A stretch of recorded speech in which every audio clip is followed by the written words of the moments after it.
The lie everyone believed America says it's worried about Iran's nuclear program. But what if that's not the real reason? What if the obsession with Iran is about something far more valuable than uranium? Something that's been quietly controlling U.S. foreign policy for decades. In this video, we're going to dive deep into the truth behind America's tension with Iran and explore the possibility that this entire narrative has nothing to do with nukes at all. Before we begin, make sure to like, subscribe, and comment your thoughts, especially if you feel like something doesn't add up in the news you've been seeing. The nuclear excuse for nearly 2 decades, U.S. officials have pointed to Iran's nuclear ambitions as a looming global threat. They warned of uranium enrichment, hidden facilities, and possible weaponization. But here's the catch. The International Atomic Energy Agency, IA, has repeatedly stated that Iran hasn't crossed the line into building a bomb. Even the U.S. intelligence community admitted in 2007 and again in 2012 that Iran had halted any weapons program years prior. So why does the U.S. keep pushing this narrative? Why pretend the threat is bigger than it is? Because it creates fear, and fear justifies intervention. The real target, control of the region. Let's step back. Iran is not just any country. It's the geopolitical heart of the Middle East. It borders Iraq, Turkey, Afghanistan, and the Persian Gulf, a region rich in oil, gas, and trade routes. More importantly, Iran represents a rare thing in the region: independence from U.S. control. Unlike Saudi Arabia, the UAE, or even Iraq, Iran doesn't host U.S. bases, bow to Western oil corporations, or cooperate with American interests in the region. That makes a problem. To Washington, Iran is a rogue state not because of what it might do, but because of what it won't allow others to do. Oil, pipelines, and the petrodollar. Now here's where things get real. Iran has the 4th largest proven oil reserves in the world. It also has major natural gas fields that could rival Russia's in export potential. But Iran doesn't trade its oil in US dollars. Not always. And in recent years, it has pushed for euro and yuan-based transactions, threatening the petrodollar system that props up the American economy. Every time a country tries to move away from the dollar, like Iraq under Saddam or Libya under Gaddafi, it suddenly finds itself in Washington's crosshairs. Sound familiar? Iran isn't just resisting U.S. control. It's challenging the financial foundation of U.S. dominance itself. The ghost of 1953, the U.S. Iran relationship wasn't always hostile.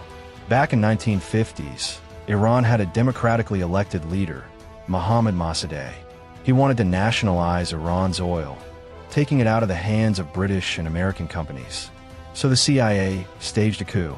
They overthrew Mossadegh in 1953 and installed the Shah, a brutal monarch who kept Iran friendly to U.S. oil interests for decades. Iranians never forgot that betrayal. When the 1979 Islamic Revolution overthrew the Shah, they didn't just get rid of a king. They kicked out the U.S. influence he represented. Ever since then, Washington has viewed Iran as an enemy, not because of terrorism, but because it defied America's rulebook. Proxy wars and quiet power struggles. The U.S. and Iran have been fighting a Cold War for years, but it's played out through other countries. In Iraq, in Syria, in Yemen, in Lebanon, Iran supports militias and movements that resist Western influence, like Hezbollah and the Houthis. The U.S., meanwhile, backs governments and rebel forces that challenge Iran's reach. This isn't just politics, it's war by proxy. And it's expensive. But what's at stake isn't just territory. It's the future balance of power in the Middle East.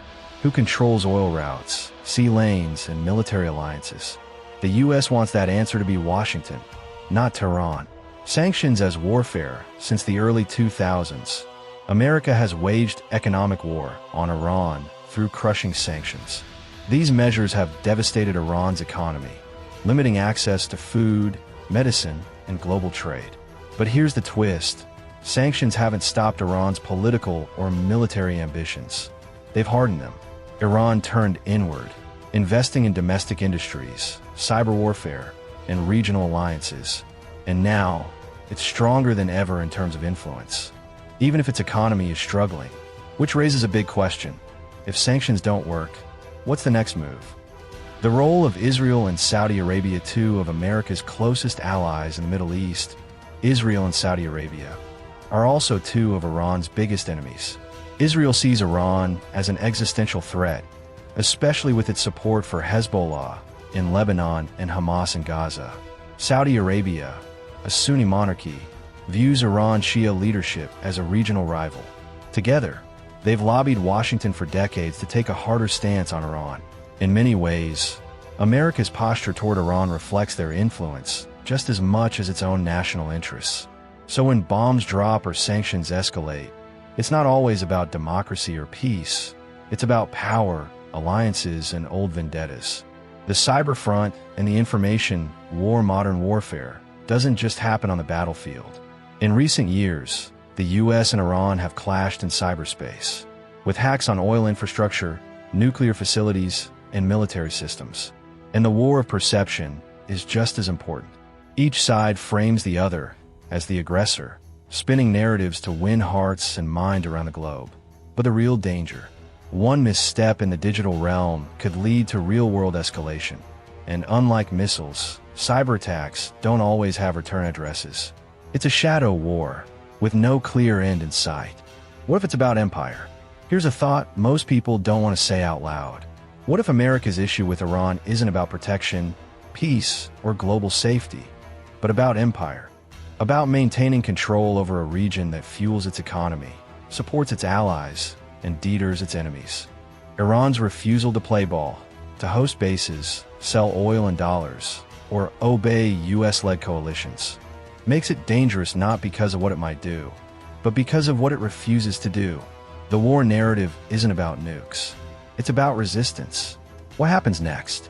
Right now, things are heating up. Missile strikes, retaliations, and cyber attacks are already happening. But no one wants to call it World War III. Because if they do, the illusion of control vanishes. The truth is, we're watching an empire try to hold on to its power by any means necessary, and a nation refusing to bend to it. Who will blink first? And what happens if nobody does? The dangerous truth, the media wants you to think this is about Iran being reckless, that it's about a nuclear program that might not even exist, and a government that's too dangerous to tolerate. But when you zoom out and look at the patterns, a clearer picture emerges. This is about control. Control of resources, money, influence, and ideology. America doesn't like being told no, and Iran, since 1979, has said no again and again. That's the real reason they're at odds. It's not nukes, it's independence. And in a world built on empires, independence is the ultimate threat. So the next time you hear a headline about Iranian aggression, ask yourself, who benefits from the war? And who's really under attack? So if it's not about nukes, and it's not about defending democracy, what is this really about?